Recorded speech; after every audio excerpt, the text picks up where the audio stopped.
ውዶችዬ የምወዳችሁ እንዴት አላችሁልን? ዛሬም በሌላ ፊልም መተናል። ፊልሙን እንደምትወዱት እርግጠኛ ስለሆንኩኝ ላይክ እና ሰብስክራይብ ማድረግ እንዳይረሳ። ፊልማችን ሲጀምር ዱሪን ያሳየናል። በሀገሪቷ ውስጥ በጣም ቆንጆ ስለሆነች ብዙ አድናቂዎች ነበሯት። ታዲያ አድናቂዎቿ ከውበቷ የተነሱ ብቻ ሳይሆኑ ያላት ሬስቶራንት ውስጥ በምትሰራው ምግብ አማካኝነት ታዋቂ ነበረች። ከሱ ሌላ ደግሞ የካርድ ብቃት ነበራት። ካርድን በመጠቀም የሰዎችን እጣ ፈንታ መናገር ትችል ነበር። በዚህም የተነሳ ከምግቧ ባሻገር ውበቷን ለማየት ሌሎቹ ደግሞ የካርድ እጣ ፈንታቸውን ለማወቅ እሷ በር ጋር ሁሌ ይሰለፉ ነበር። በአሁኑ እድለኛ የሆኑት ሁለት ሴቶች ነበሩ። ታዲያ ዱሪ ከድሮ ከትምህርት ቤት ኮሌጅ ጀምሮ በውበቷ ብዙ አድናቆቶችንና አዎንታዊ አስተያየቶችን ከሰዎች እየተቀበለች ያደገች ሴት ነበረች። ታዲያ በአሁኑ እሷ ጋር ሊገቡ የቻሉት ሁለት እድለኛ ሴቶች ነበሩ። አንዷ ሚና ስትሆን ሌላኛዋ ጂያን ነበረች። በዚህም ጂያን ከተደረደሩ ካርዶች ውስጥ መርጣ እንድታወጣ ነበረ ዱሪ የጠየቀቻት። ልጅቷም 3 ታወጣለች። ይህንን ያየችው ዱሪ በቅርቡ በፍቅር ግንኙነቷ ውስጥ ከባድ ችግር እንደሚያጋጥማት ነበር የነገረቻት። ይህንን የሰማችው ጂያን ስቅ ብላ ማልቀስ ጀመረች። ይኸውልሽ ሁል ጊዜ እኮ እኔን ለማግኘት ይመጣል። ምንም ቢዚ ቢሆን እኔ ሳያየኝ አያድርም። ግን ምንም ቢሆን ሰሞኑን እኔን ለማግኘት እንኳን ፈቃደኛ አይደለም። በዚህ ነበር የጠረጠርኩት። ታዲያ ግን ከሷ ጎረቤት የሆነው አንድ ልጅ ውቢን ይባል ነበረ። የሚወራውን ወሬ እንዳለ የሚለያዩት በአንድ ግድግዳ አማካኝነት ስለሆነ እየሰማ ነበረ። በዚህም ቁጭ ብሎ ምግቡን እንኳን መመገብ በጣም ከብዶት ተበጥብጦ ነበረ። ውቢን የራሱ ድርጅት ያለው ሀብታም ልጅ ነበረ። ድምጻቸውንም ዝም እንዲሉ ለማድረግ በግድግዳው ቢቀጠቅጥም እነሱ ግን ምናልባት ከጀርባ የጥገና ሰዎች ቤቶችን እያስተካከሉ ነው ብለው ስላሰቡ ወራቸውን ቀጥለው ነበረ። በተደጋጋሚ ጂያን በምታለቅስበት ጊዜ ግን ሚና ላይ የሚታየው ፊት የጥፋተኝነት ስሜት ነበረ። ይህንን ነገር ዱሪ ትኩረት ሰጥታው ነበረ። ታዲያ የውቢን ስራም ድርጅቱም የሚያተኩረው የወንዶችና የሴቶችን የውስጥ ልብስ መስራት ነበረ። በቀጣይ ቀንም ተዘጋጅቶ ወደ መስሪያ ቤት ይሄዳል። በሌላ በኩል ዱሪ ደግሞ ዝርክርክ አይነት የምትባል አይነት ሴት ነበረች። ውቢንም ቴኪዮንግ ከተባለ ጸሐፊው ጋር ሲያወራ የነበረው አሁን የሚያስፈልጉት ሞዴሎች ሰውነታቸው የሚያምር ብቻ ሳይሆኑ ነገር ግን ሲታዩ ፊታቸው በጣም ቆንጆ የሆነና ሰዎችን በቀላሉ የሚስቡ አይነት መሆን እንዳለባቸው እየተነጋገሩ ነበረ። ወደዛ ድርጅት የመጣችው ግን ዱሪ ነበረች። እንደ ትናንትናም ሚናና ጂያን እሷ ጋር በነበሩበት ጊዜ ከሚና የጂያንን ፍቅረኛ ስልክ ቁጥር ተቀብላ ነበረ። የት እንደሚሰራም ስትጠየቅ እዛ የውስጥ ልብስ የሚመረትበት ድርጅት ውስጥ እንደሚሰራ ሚና ነግራት ነበረ። እሱን ለማግኘት ነበር ወደዛ የመጣችው። በተሰጣት ፎቶ አማካኝነት መንገድ ላይ ቆማ ሰዎችን እያመሳሰለች ነበረ። ያኔ ውቢን ከሰራተኞቹ ጋር እየወጣ ሳለ ፎቶ ላይ እሱ ስላለ በእርግጠኝነት እሱ የጂያን ፍቅረኛ ይሆናል ብላ ስላሰበች እሱ ጋር ትቀርባለች። ከደብሊውቢሲ ድርጅት እንደመጣች ታዲያ ጋዜጠኛ እንደሆነችና ለቃለ መጠይቅ ስለምትፈልገው ስልክ ቁጥርህን ነበረ ስጠኝ ያለችው። እሱም ይሄን በሰማበት ጊዜ ሲያስብ የነበረው ስታስፈልገው የነበረችው በጣም ቆንጆ ሞዴል እሷ መሆን እንደምትችል ነበረ። በዚህም ወዲያው የሷን ስልክ ይቀበላታል። ታዲያ ዱሪም ወደ ሬስቶራንቷ በሄደችበት ጊዜ ስታስታውስ የነበረው ሚናም ከተደረደሩ ካርዶች ውስጥ ካርድ እንድታወጣ አድርጋት ነበረ። አንዱ ካርድ ዘፉል የሚባል ካርድ ነበረ። በዚህም እዛ ላይ ያለው ሰውዬ የተገለበጠ ነበረ። ታዲያ ሚና ሁለት ፊት እንዳላትና አስመሳይ እንደሆነች ነበር የተረዳችው። በዚህም በቀጣይ ቀን ጂያንን ይዛት የሄደችው የጂያን ፍቅረኛ የሚሰራበት መስሪያ ቤት ነበረ። እዛም በሄዱበት ጊዜ የጂያን ፍቅረኛና የጂያን የልብ ጓደኛ ሚና እየተቃቀፉ ታያለች። ታዲያ ሚናና ዱሪ ይህንን ባዩበት ጊዜ በጣም ደንግጣው ነበረ። ይህንን ያየችው ጂያንም ሁለት የምታምናቸው ሰዎች እንዲህ ስላደረጉ በጣም ተናዳ ነበረ። ይህንን ያየችው ዱሪ ደግሞ በንዴት ልጁ ላይ ጫማዋን ሁላ ወርውራበት ነበረ። ዱሪ በእንደዚህ አይነት ነገር በጣም ስስ ነበረች። ከዚህ ቀደም የራሷ ፍቅረኛ ከጓደኛዋ ጋር አንድ ላይ ሆኖ አይታ ነበረ። ታዲያ ሬስቶራንቷ ውጪ በነበረችበት ጊዜ ግን ውቢን ይመጣል። ታዲያ ውቢንንም ማን እንደሆነ ነበር የጠየቀችው።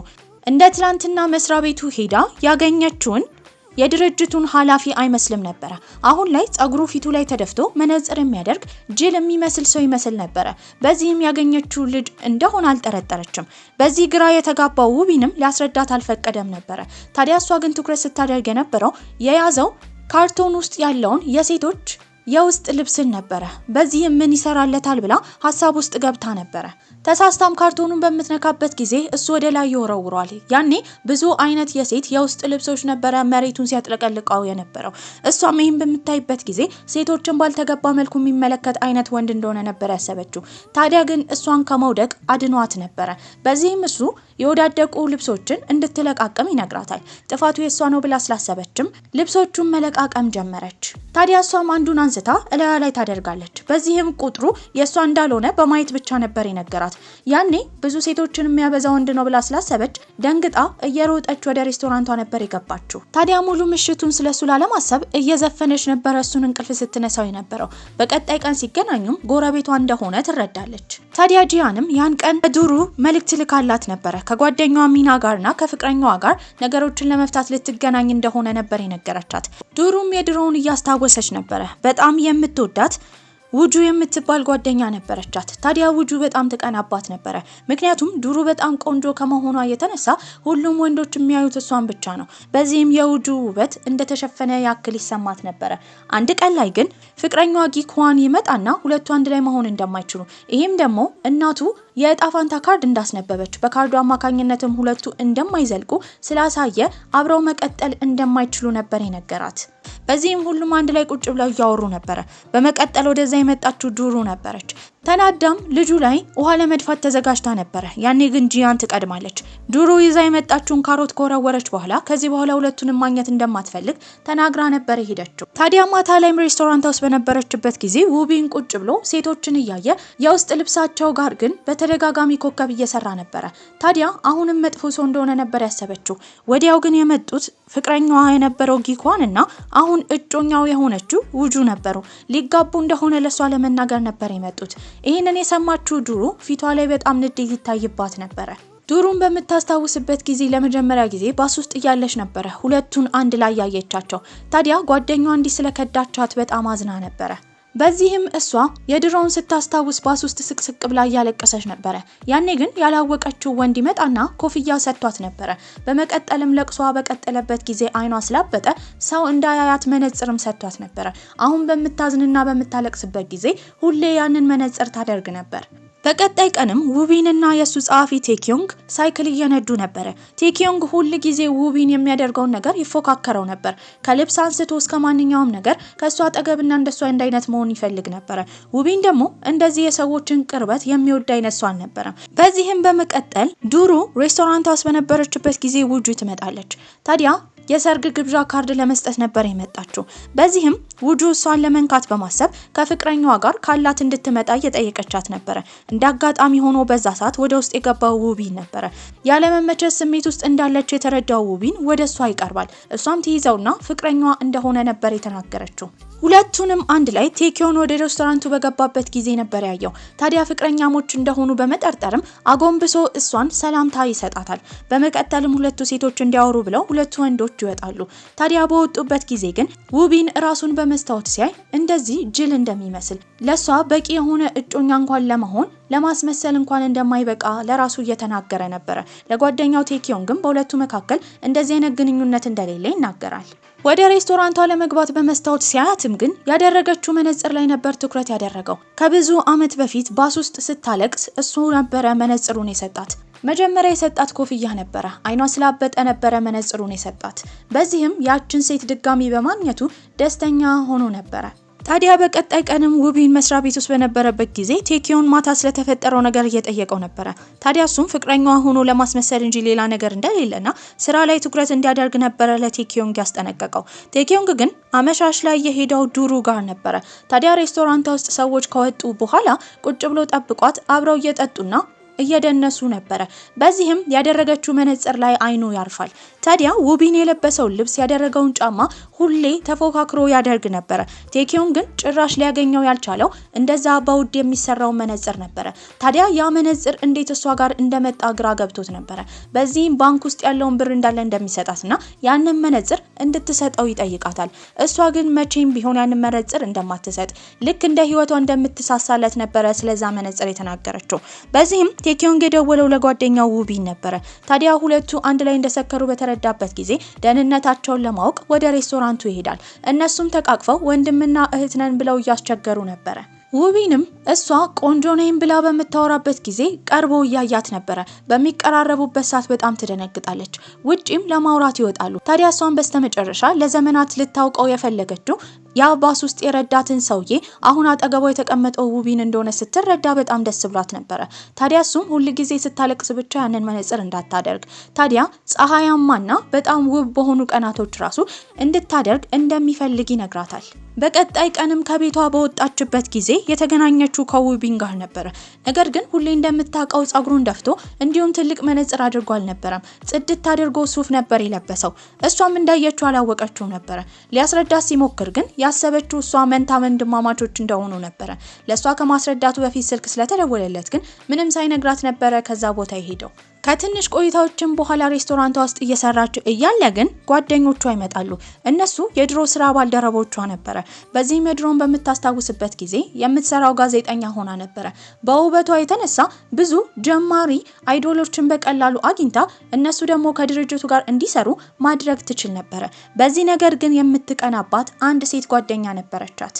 ልጅቷም እሷ ላይ ከመቅናቷ የተነሳ እሷ የድርጅቱ ቁልፍ እንዳልሆነች የተለያዩ ወንዶች ከሷ ጋር ለመሆን ስለሚፈልጉ ይሄ ዜና ደግሞ ለሰዎች ከወጣ ድርጅታቸው ስሙ እንደሚበላሽ ነበረ ሂዮጆንግ የተባለችው ሴት ለድሩ በተደጋጋሚ ስትነግራት የነበረው። በዚህ አጋጣሚም ከዛ ድርጅት ልትወጣ ችላ ነበረ። ሂዮጆንግም እዛ እየበላችና እየጠጣች ነበረ። በስካር መንፈስ ውስጥ ሆና እሷ ወደ ድርጅቱ መመለስ እንዳለባት ከድርጅቱ ከወጣች ጊዜ ጀምሮ ፕሮግራማቸው እንደወረደ ለድሩ እየነገረቻት ነበረ። ያኔ ያቆሰለቻትን የከዳቻትን ነገር እንዳለ ረስታ ነበር። ታዲያ ለሂዮጆንግ ምንም መልስ መስጠት አልፈለገችም። ተነስታ በምትሄድበት ጊዜ ግን ሂዮጆንግ በጣም ትናደድ ጀመረ። በዚህ መሃል ትልቅ ጸብ ይነሳል። ሂዮጆንግ ስትወራጭም የጓደኛዋን አፍንጫ መታ ልጁ መድማት ጀምሮ ነበረ። በዚህም እዛ ያሉት አምስቱም መጨቃጨቅ ጀመሩ። እንደ ድንገት ግን በሩን ከፍቶ የገባው ውቢን ነበረ። ታዲያ ጸጥ ብለው በሚመለከቱበት ጊዜ የመጣበት ሰዓት ትክክል እንዳልሆነ በመረዳት ይቅርታ ጠይቆ ይወጣል። ሂዮጆንግ ግን ልክ እሱን እንዳየችው የታዋቂው የውስጥ ልብስ አምራች ድርጅት ዋና ኃላፊ ውቢን እንደሆነ አውቃ ነበረ። ታዲያ ዱሪም ብዙ ምግቦችን ሰርታ ስለነበረ የተራረፉ ስላሉ ለውቢን ለመስጠት ተዘጋጅታ ነበረ። እሱም እንደማይመቸውና ቤት እንድታመጣው ነበር የነገራት። ታዲያ ቤት በገባችበት ጊዜ ግን የተለያዩ ብራንድ ያላቸው በጣም የሚያማምሩ የውስጥ ልብሶች እዛ ነበሩ። ታዲያ ሁሉም የሴቶች ናቸው። በዚህም በጣም ደንግጣ ነበረ። ልጁ ይሄን ያህል በሽተኛ ነው ወይ ሁላ ብላ ተጠራጥራ ነበረ። ወዲያ ደግሞ እሱ ከሻወር በሚወጣበት ጊዜ ስታየው በጣም ደንግጣ ትጮሃለች። ታዲያ አጠገብ ላጠገብ ተቀምጠው በስነ ስርዓት ያስረዳት ጀመረ። ካርዱንም ያሳያታል። የድርጅቱ ዋና ኃላፊ እሱ እንደሆነ ነበር የነገራት። እሷም ለተፈጠረው ግራ መጋባት ይቅርታ ጠይቀዋለች። ያመጣችውንም ምግብ ትሰጠዋለች። በቀጣይ ቀንም ሂዮጆንግ የተባለችው ሴት WBC ድርጅት ውስጥ ሆና አሁን ፕሮግራማቸው በጣም ዝቅ ስላለ ኢላማ አድርገው መስራት ያለባቸው ታዋቂው ውቢን ላይ እንደሆነ ለጓደኞቿ እያስረዳች ነበረ። በዚህም በቀጣይ ጊዜ እሱ ለቃለ መጠይቅ ስለሚፈለግ ቅድመ ዝግጅት ለማድረግ ልታናግረው ሄዳ ነበረ። ባልተገባ መልኩ አይምሮውን ተቆጣጥራ እዛ ፕሮግራም ላይ እንዲሳተፍ ለማድረግ እየሞከረች ነበረ። ይባስ ብላም ትኩረቱን ለመሳብ የዱሩን ስም ትጠራለች። እሱም ብልጥነቷን በቀላሉ ስለተረዳ ከእንደሷ አይነት ሴት ጋር ምንም አይነት ስራ እንደማይሰራ ዱሩ ደግሞ ከስራው ጋር ምንም እንደማያያይዛትና እንደዚህ አይነት ወንድ እንዳልሆነ ነበር የነገራት። ያኔ ኩም ትላለች። በመቀጠልም ሄደችው ዱሩን ለማግኘት ነበረ። በዚህም ውቢን ምኗ እንደሆነ ትጠይቃታለች። ዱሩም ምኗም እንዳልሆነ ጎረቤቷ ብቻ እንደሆነ እየተናገረች ነበረ። በተደጋጋሚ ውቢንን ስትሳደብ ግን ሂዮጆንግን ገፍትራ ከሬስቶራንቷ ታስወጣታለች። ውቢንም ከጓደኛው ቴኪዮንግ ጋር በሚያወሩበት ጊዜ ያኔ ለብዙ አመታት ሲፈልጋት የነበረው ባስ ውስጥ ያገኛትን ሴት አሁን እንዳገኛት እሷም ዱሩ እንደሆነች እየተናገረ ነበረ። ቴኪዮንግም ነገሮች እንዴት እየሄዱ እንደሆነ ይጠይቋል። እሱም በቀስታ ለመግፋት እየሞከረ እንደሆነ ነበር የተናገረው። አንድ ቀን ላይም እሱ ሊተኛ ተዘጋጅቶ ነበረ። ከመተኛቱ በፊት ግን እንደምንም ራሱን ተቆጣጥሮ በግድግዳው በኩል ያንኳኳ ጀመረ። እሷም የተረዳችው እስከዛሬ ስታወራ እንዲሁም ስትዘፍን እሱ በቀላሉ እንደሚሰማት ነበረ። በቀጣይ ቀንም ቴኪዮንግ አንድ ካፌ ውስጥ ቁጭ ብሎ ነበረ። ቡና ካዘዘ በኋላ ግን ልጅቷ በራሷ ወጪ ተጨማሪ ቡና ታመጣለታለች። በዚህም ልክ እንዳያትና በዚህ ደግነቷ አማካኝነት ወዲያው ወዷት ነበረ። ነገር ግን እሷን ሊያናግራት አልቻለም ነበር። ዱሩ መንገድ ላይ ስትራመድ ለሬስቶራንቷ የሚሆናት የተለያዩ እቃዎችን ገዝታ ነበር። ታዲያ ከእቃዎቹ መሃል ግን አፕሎቹ ይወድቃሉ። አንድ ልጅ መጥቶም ይረዳታል። ሬስቶራንቷም መጥቶ መመገብ እንደሚፈልግ እየነገራት ነበር። ወዲያው ቴኪዮንግ እየሮጠ ይመጣል። በዚህም ልጁ አመስግኖ ነበር የሄደው። ከዛም በኋላ ቴኪዮንግና እሷ የሆዳቸውን እያወሩ ወደ እሷ ሬስቶራንት በሚደርሱበት ጊዜ ግን እዛ በጣም ብዙ ጋዜጠኞች ነበሩ። ጋዜጠኞቹም እሷን ይከቧትና በቅርቡ ከዝናው የወረደ አንድ ዘፋኝ እንዳለ እሱ ላይ የተፈጠረው ነገር በሷ ዘገባ አማካኝነት እንደሆነ እየጠየቋት ነበር። በዚህም በጣም ትደነግጣለች። መልሱን ለመመለስ ከብዷት ነበር። ታዲያ እሷ ዛ ሬስቶራንት ውስጥ መቆየቷ አደጋ ስላለው ቴኪዮንግ ይዟት የሄደው ውቢን ጋር ነበር። በዚህም እሷ ላይ እንደዚህ አይነት ዜና ሊያስነሳባት የሚችል ሰው ካለ እንድታስብ ውቢን እየጠየቃት ነበር። ወዲያ ያስታወሰችው ሂዮጆንግ ነበር።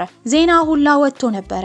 ሂዮጆንግ ሆን ብላ ስለሷ መጥፎ ነገር ሶሻል ሚዲያ ላይ ፖስት በምታደርግበት ጊዜ እዛ ድርጅት ውስጥ የምትሰራ ልጅ አይታት ፎቶ አንስታት ያንን ፎቶ ለዱሩ ልካላት ነበር።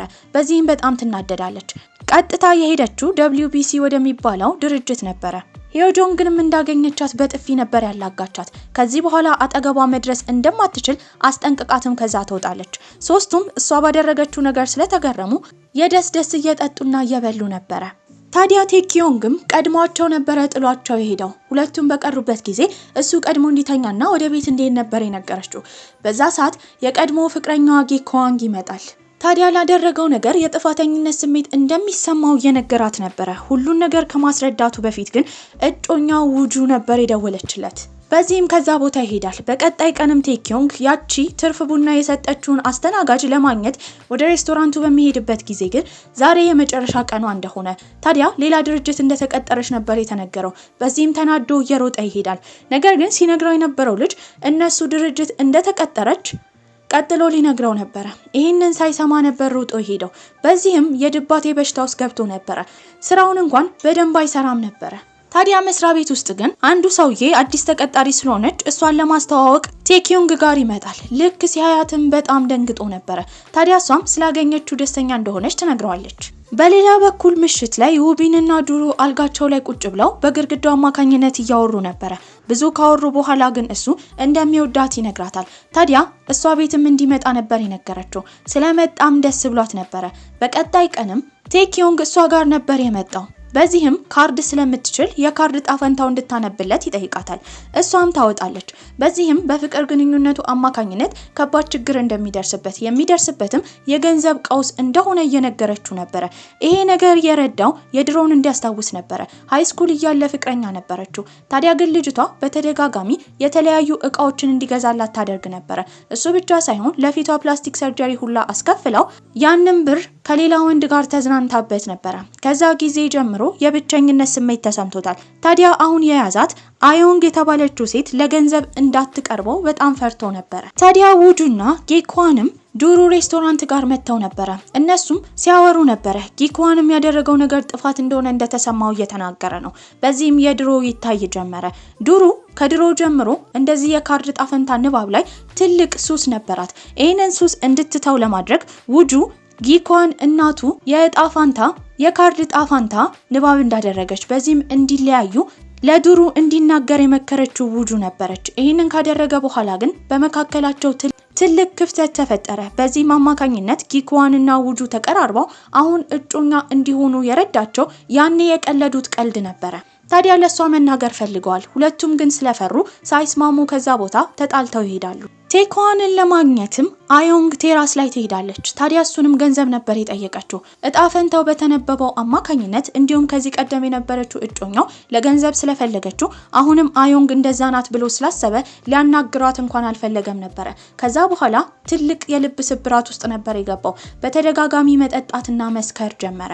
ውቢን ራሱ ስለሱ በጣም ተጨንቆ ነበር። ከቀናት በኋላ ቴኪዮንግ እንደተለመደው ቴራሱ ላይ በነበረበት ጊዜ እሷን የቀጠራት ልጅ አዮንግን ይዞ ይመጣል። ታዲያ ለሱም የተነገረው ነገር አዮንግ ተሳስታ ቴኪዮንግ ባንክ ውስጥ ብዙ ገንዘብ እንደከተተች ከዚህ ቀደም ልትጠይቀው የመጣችው ትርፉን ብር እንዲመልስላት እንደሆነ ነበር የተነገረው። በዚህም ሁሉን ነገር ባልተገባ መልኩ ስለተረዳ የጥፋተኝነት ስሜት ይሰማዋል። እሷንም ይቅርታ ይጠይቃታል። ከዛ በኋላ ሁለቱ እንደ ፍቅረኛሞች መቀራረብ ጀምረው ነበር። በሌላ በኩል ዱሩ ደግሞ ስለሷ መጥፎ ነገር ሂዮጆንግ ፖስት ብታደርግም እሷ ጋር ደንበኛ የሆኑ ሰዎች እንዲሁም የሚያውቋት ሰዎች ድረገጽ ላይ እንዲህ አይነት ሴት እንዳልሆነች ፖስት በማድረጋቸው የተነሳ የሷን ስም የማጥፋት ሙከራዋ የሂዮጆንግ ውድቅ ሆኖባት ነበር።